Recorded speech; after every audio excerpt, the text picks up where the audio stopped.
речь идет о том, что тот, кто будет приобретать эту коммерческую недвижимость, он не будет получать политические права, гражданство. Эта программа носит ограниченный характер, то есть лимитированный характер. Приобретать эту недвижимость коммерческую не имеют права люди, которые не согласны с существованием абхазского государства, которые вели вооруженную или невооруженную борьбу против нашего государства.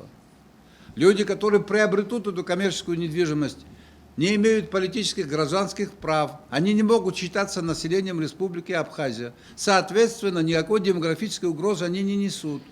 Когда проводят параллели о том, что идет колонизация Абхазии, имея в виду то, что происходило в советское время со стороны Грузии, и как они говорят, наши некоторые общественные деятели, с двух сторон, это две разные вещи. Те люди, которые проживали в Абхазии, не признавали существование абхазского государства, но имели такие же политические права. Такую ошибку мы допускать не собираемся. Но это нужно нам с вами развивать экономику.